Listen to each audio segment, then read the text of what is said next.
Good morning, children. Today we are going to learn about electric charges and fields.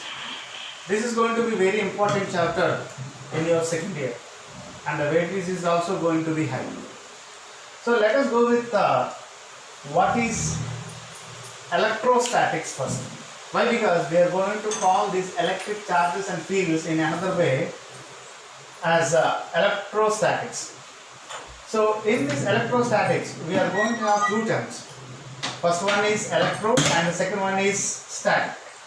So what is electro means, and here electro term is going to refer the charges, and static means we are going to take it as rest. So if you are going to define electrostatics, we have to define like this.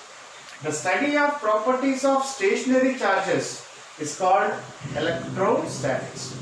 So here we are going to learn about the properties of stationary charges. Stationary charges means here it is going to be at rest. The charge has to be at rest. Suppose if you are going to take a charge, a small charge particle Q here. So if you are going to observe the properties of this particular charge which is being at rest, that means velocity V must be equals to 0. So then velocity of this charge particle V must be equals to 0. So then that properties is said to be electrostatics. And now in this case we have to understand what is a charge. So now coming to the charge is nothing but it's a property of a matter which produce and experience both electric and magnetic field. I am going to define once again the property of matter which produce and experience the electric and magnetic field is called charge.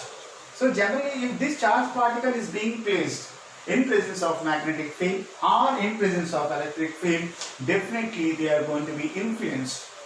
So why? Because it is going to be a charge. So if it is being a chargeless, suppose if you are going to take a particle which is going to be chargeless, they are not going to have any sort of influence in presence of both electric and magnetic fields. So that's why we are going to define the charge like this. Please make it note, children. Let us go with further. The next concept is point charge. So what is a point charge? Let us take a charged body, or it may contain some group of charges. And now if the linear size of this charged body, linear size, that means like diameter of this body, it is being compared with a distance, a lengthy one here. We are going to compare a distance. Let us suppose in this case we can assume another charged body which is at a distance here. So now this charged body and this charged body are being separated by a distance. Let us take it is being in the order of 10 to the power of minus 5 meters, like that, and now they are being separated by something like 1 centimeter, and this is also order of 10 to the power of minus 5 meters. So if these two bodies are going to be separated by this charge, two charging bodies are being separated by a distance of 1 centimeter. While comparing with 10 to the power of minus 5 meter, 1 centimeter is going to be so long. So then if this linear size, the linear size of this particular body is compared with considerable distances, so then this is said to be point charge. In this chapter we are going to make use of this point charge each and everywhere, and this is going to be important thing you have to remember. So this is just an example that we are going to take and to understand what is a point charge. Okay. Next concept is electrification.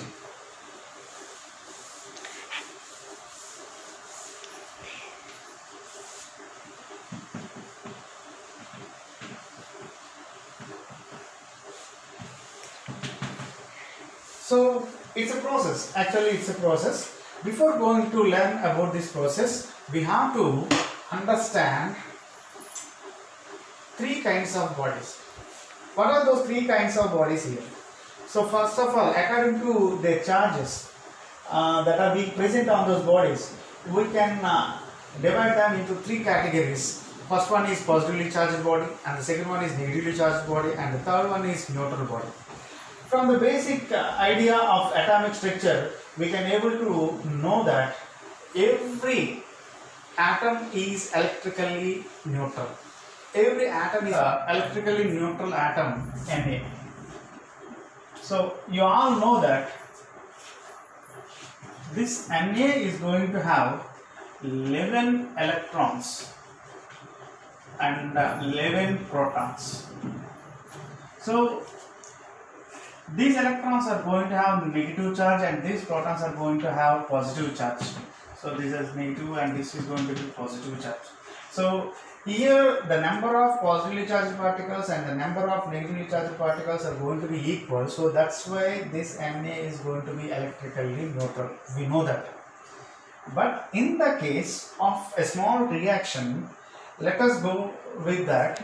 That is like Na plus Cl will give rise to NaCl. This is very simple equation, already you have learnt in your earlier classes. So now how it is being possible?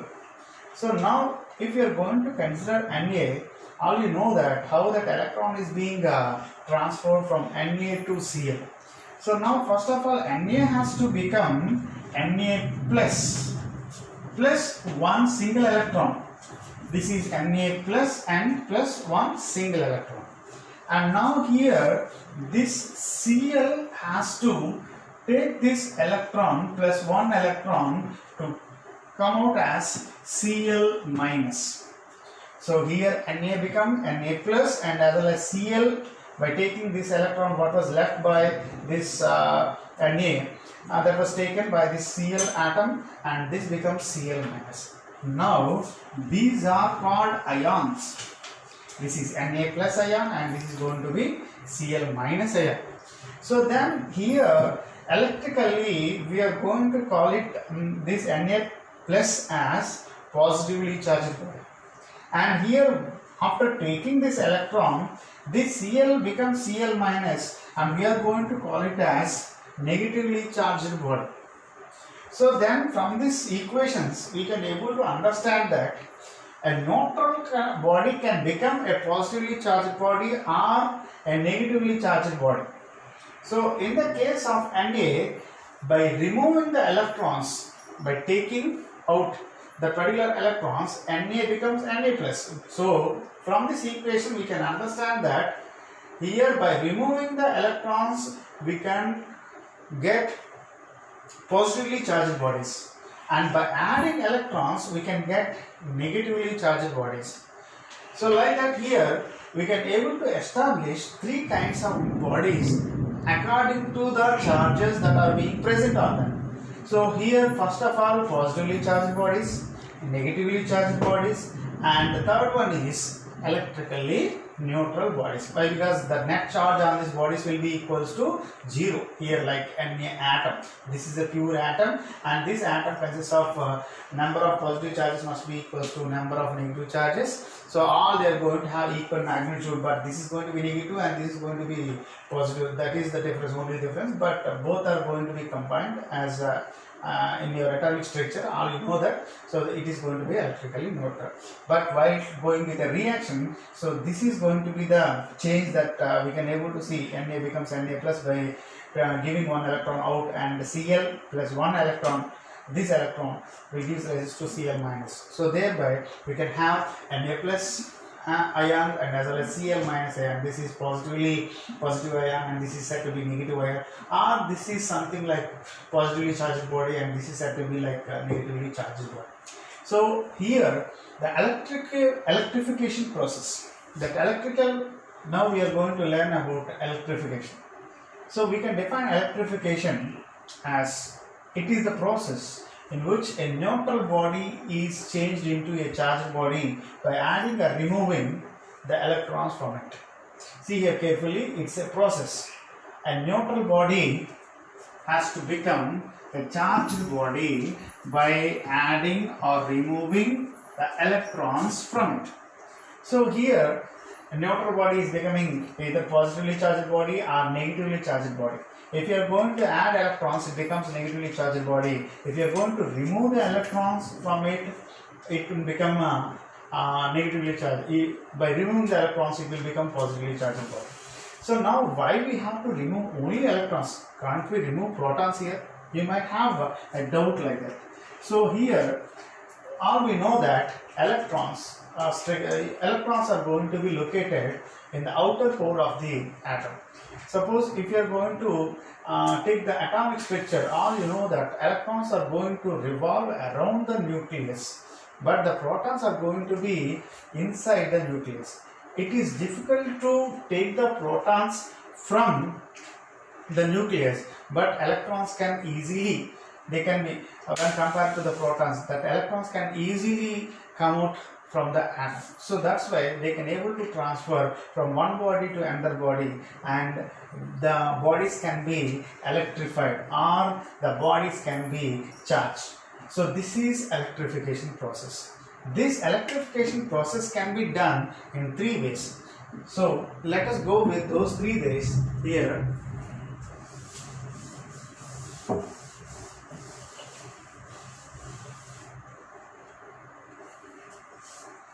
The first one is, the first process of electrification is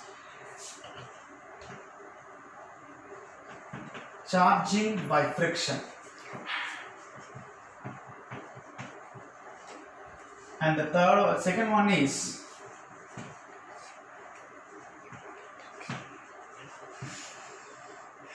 charging by conduction. And the third one is charging by induction. So the electrification process can be done in 3 ways. First one is charging by friction, and the second one is charging by conduction, and the third one is charging by induction. So let us go with first what is charging by friction. So in the first year you all studied about friction. Friction means, here we can define friction.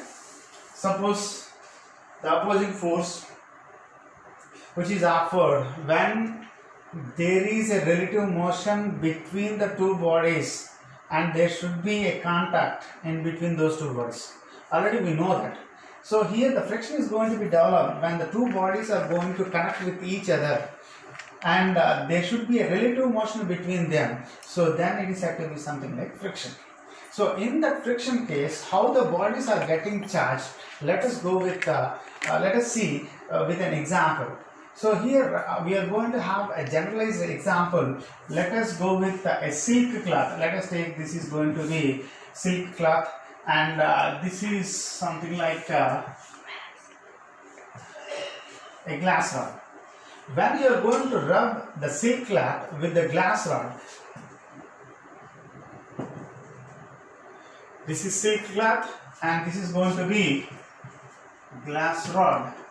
So when these 2 are going to rub with each other, so here glass rod is going to acquire positive charge and this silk cloth is going to acquire negative charge.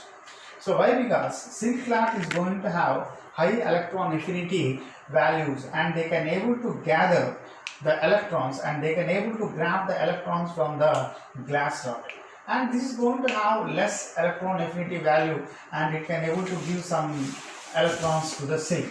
So while they are going to rub with each other, silk cloth is going to get negative charge and glass rod is going to get positive charge.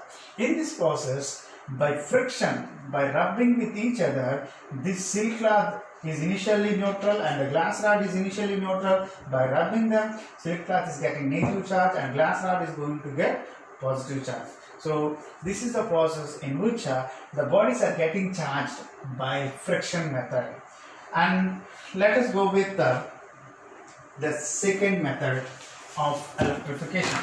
So then here the second method of electrification is charging by conduction. charging by conduction. So here charging by conduction. Charging by conduction is nothing but here. Let us take a neutral body. This is electrically neutral. So number of positive charged particles must be equal to number of negatively charged particles.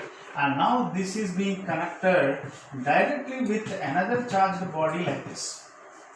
So then by with a connector or directly they are being in contact with each other. So then we can able to say that this is going to have low electron density area, and when compared with this is going to have some high electron density area. Always the electrons are going to move from high electron density area to low electron density area. So then to compensate these positive charges, some of the electrons may go from this body to this body. So when electrons are going from this body to this neutral body to this positively charged body, automatically this becomes, after some time, this becomes some positively charged body. This is going to be positively charged body, and this is somewhat neutralized, and here we may have less number of positive charges. Why? Because some of the electrons are have gone and they are being neutralized. Here these positive charges are being neutralized, and we left with a few number of positive charges here. And like that, after some time, so here that neutral body is becoming a positively charged body. So this type of electrification is said to be charging by conduction method. In this process, we are going to take a neutral body and as well as charged body. We are making them connect with either directly or with a connector. So then automatically some of the electrons will move from one body to another body. So then automatically the neutral body is getting charged. So this type of process is said to be charging by conduction method.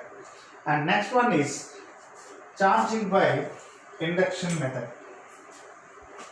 Charging by induction method.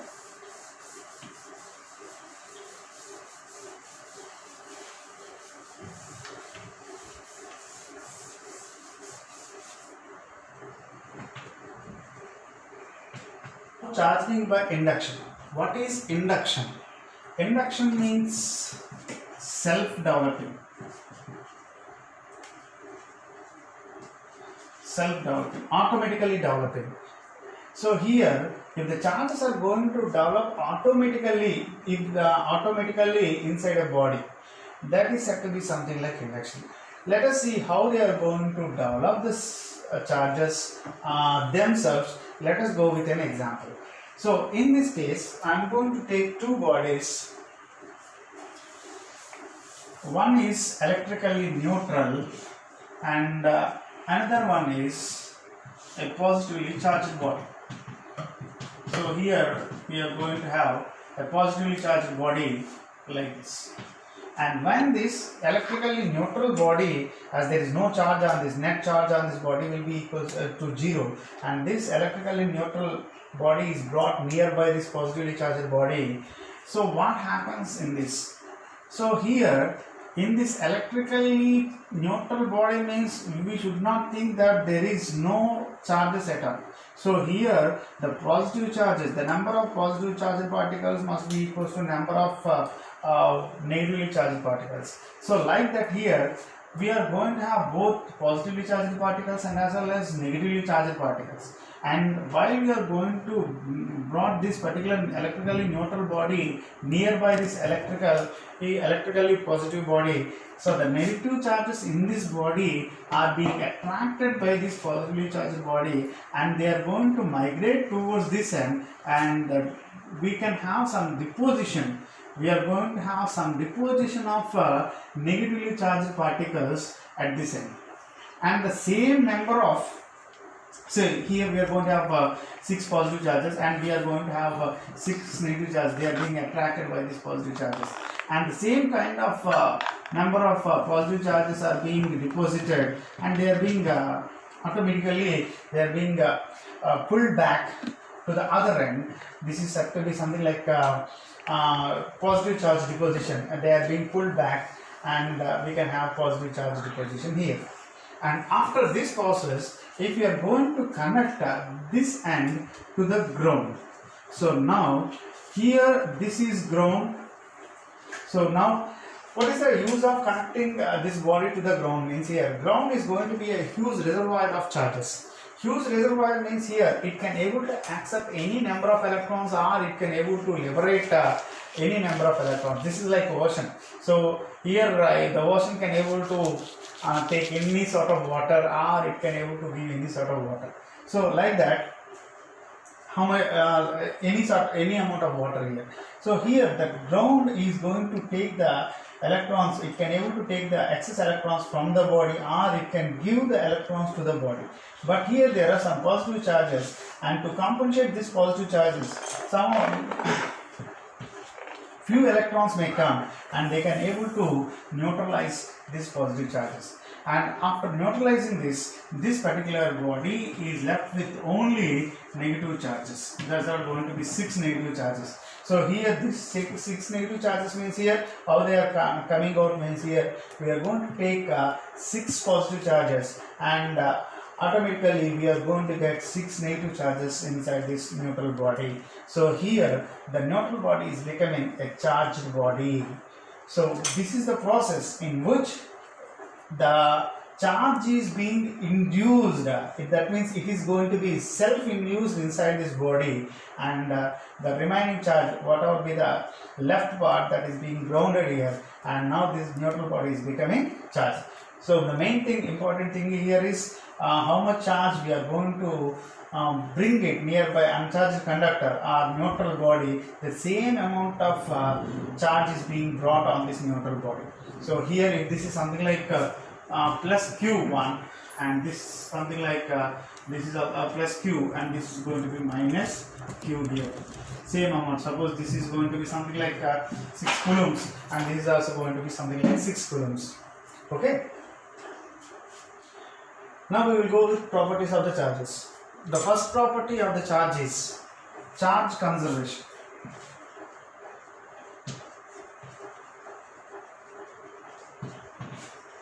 What is charge conservation? It is going to be very simple.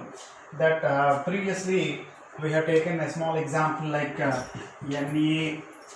plus Cl minus gives rises to NaCl.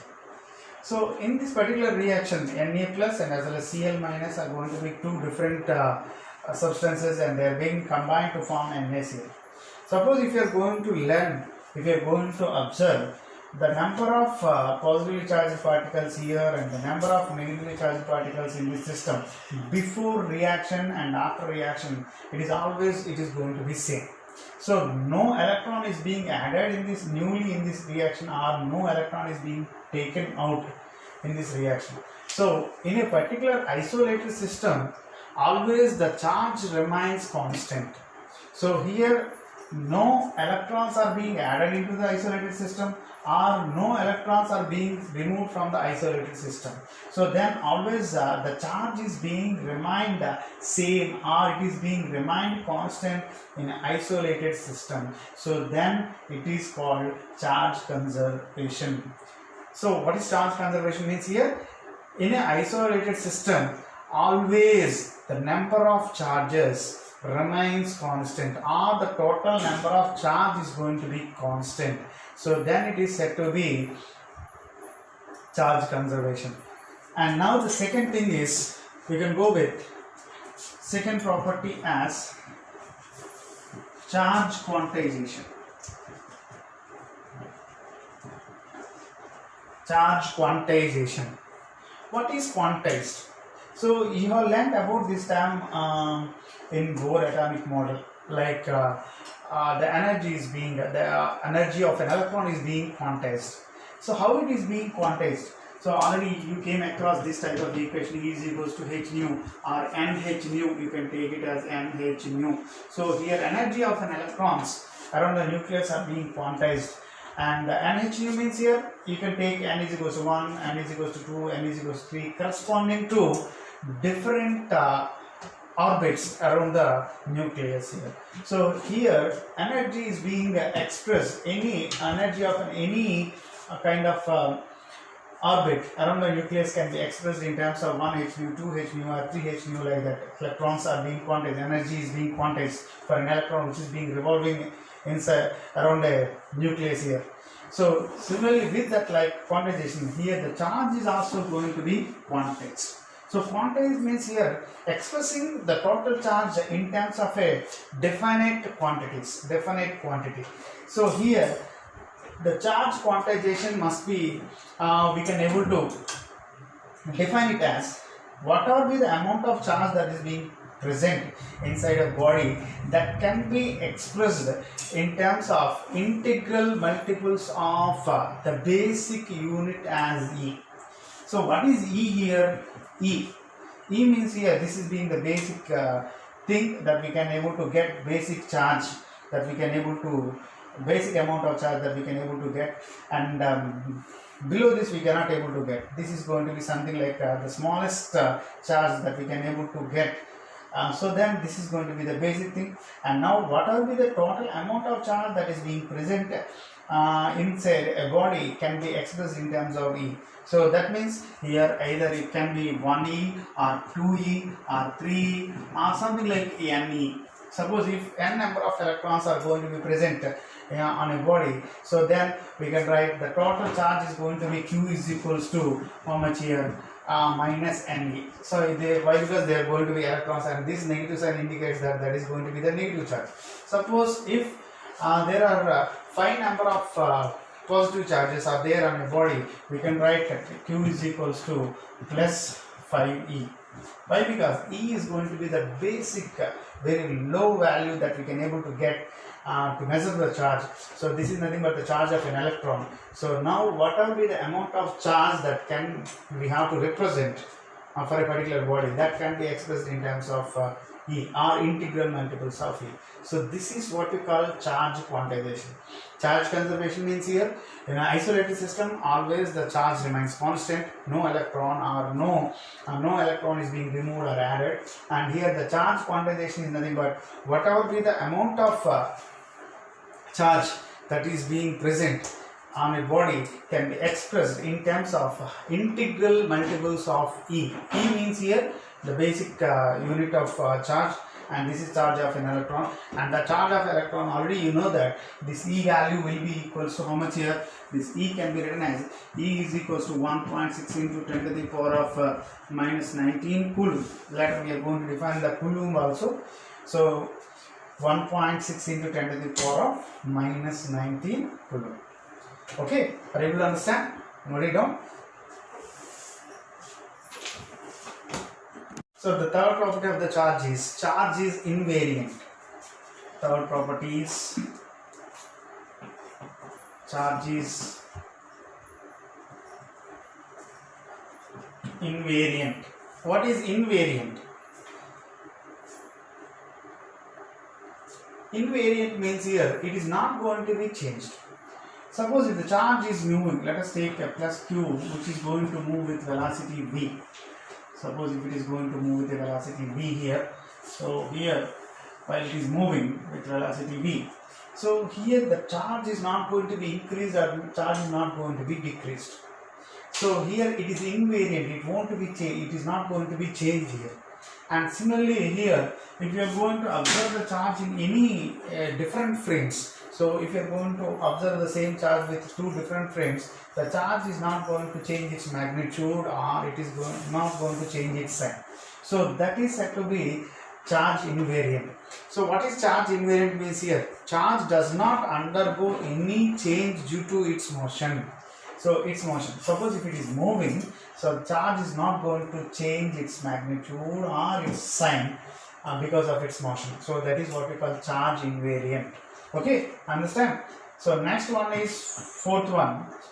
If you are going to take a charge on a body, suppose not a charge, if it is going to be something like excess charge. Excess charge means here initially some charges might be present on a body, or if there is no charge on a body, always what will be the additional charge that is being given to a particular body, it will reside outside the surface. So let us take a body like this, and now it is electrically neutral, and I am going to give an additional charge to this body, and now whatever be the charge that is being given to this, that is going to reside over the surface like this. So now it won't go into the surface and now it is going to reside over the surface. This is the property of a charge. So what is this property here? Any excess amount of charge that is being given to the body, that will be resides over the surface of the conductor. So let us say this is going to be the conductor here. So whatever be the excess charge that is being given to the conductor, so then that excess charge is going to be placed, or it is going to be deposited on the surface. It won't go into the conductor here. So that is the main important thing. And now the fifth point, if you are going to take a sharp edges on this particular conductors, so there we are going to have more electron density. Suppose if you are going to have a sharp edge means here, while the charge is being distributing throughout the body, if you are going to have the same surface area throughout this, so then the charge distribution is going to be something equal. But if there is any unequal surfaces, that means here the surface area or something like the radius is going to be something changed, so then the charge disposition is going to be something different than this what you call something like uniform surfaces. Let us go with one example.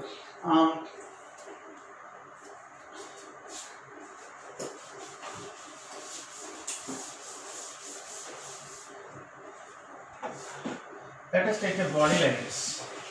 So in this case, if you are going to consider, this is going to be the sharp edge. This is going to be the sharp edge when compared with this. This surface is going to be something lengthy one, and this is going to be something like a shorter one. So then if you are going to give the charge, this is not a uniform surface here. Suppose that you are going to take a sphere, so then we are going to have some uniform surfaces, and the radius is going to be same, or is going to be uniform throughout the surface. But here the radius of curvature is not going to be same. Here we are going to have more radius of curvature, and here we are going to have less radius of curvature. Suppose if excess charge is being given to this surface, so here as this surface is going to, let us take this kind of a conductor in which the surface area are not uniform. Here you are going to have more radius of curvature, and here we are going to have less radius of curvature. So in this case, if you are going to observe, if you are going to give excess charge to this conductor, so then the charge deposition on this particular surface will be something different. If you are going to compare these two sides here, you are going to have charge deposition like this. So the charge deposition is going to be something, it is being distributed over the area. And here in the same thing, if you are going to see the deposition, here it will be somewhat very much near. So here the charge deposition is going to be very much nearer here. So as the surface area here, the less radius of curvature is going to be there, more charge is going to be deposited here. As the radius of curvature is going to be less charge deposition is going to be there.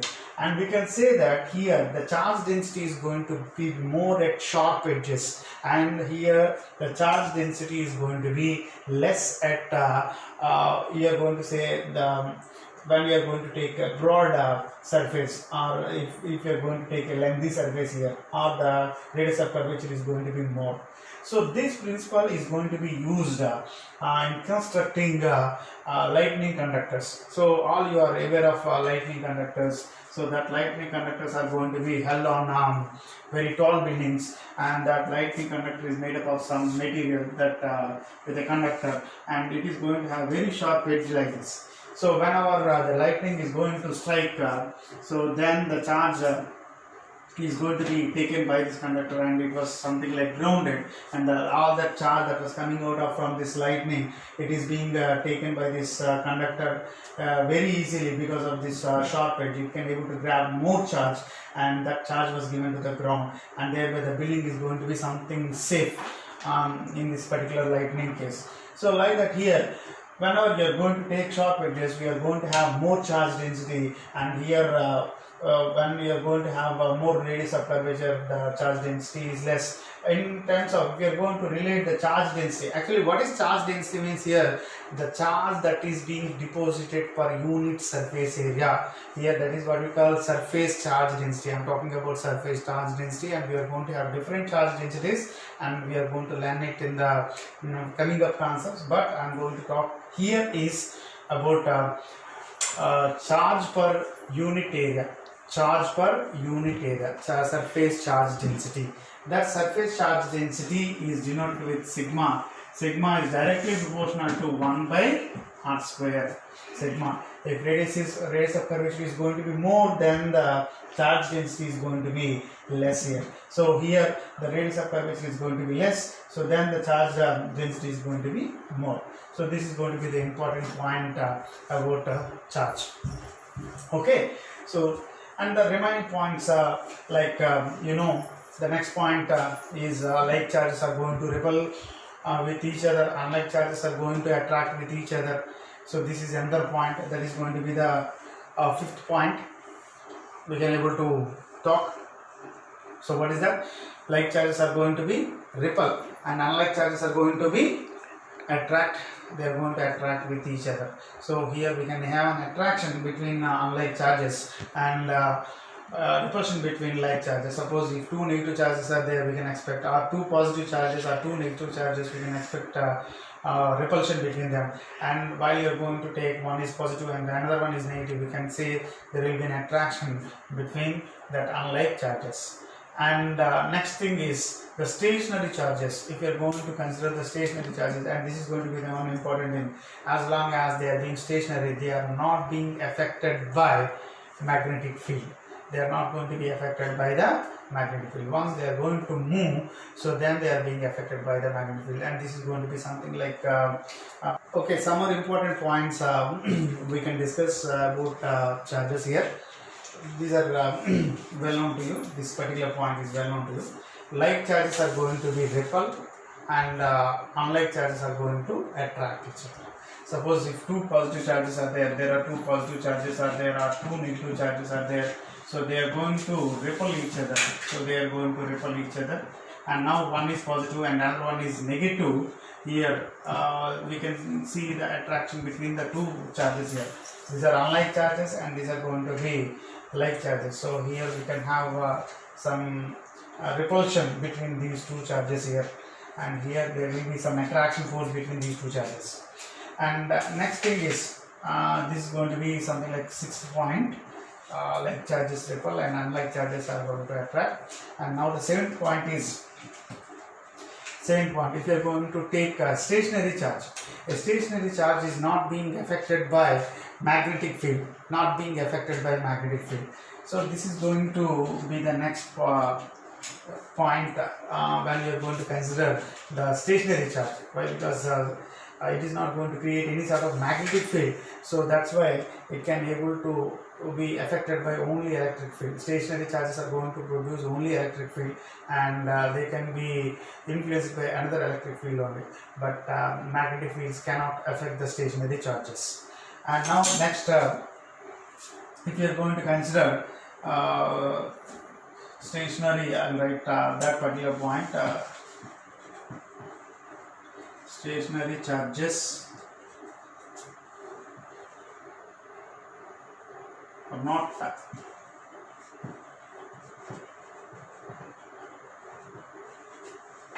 affected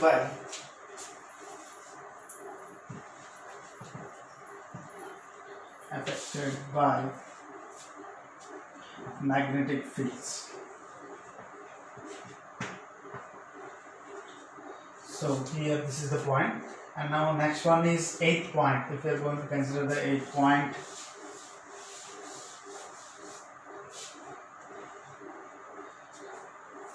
here if you want to know about the stationary charge here,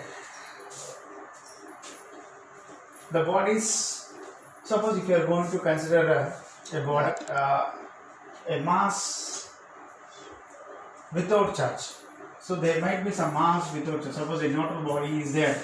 So here the net charge will be equals to 0. So mass is going to be present. Mass is going to be present, but the charge is not going to be present. Sometimes you may have both mass and as well as charge is also present. Suppose a charged body is there, so then it will have both charge and as well as mass also. So the third case is not possible here. What is the third case? You may not have, you won't have any sort of charged particle without mass.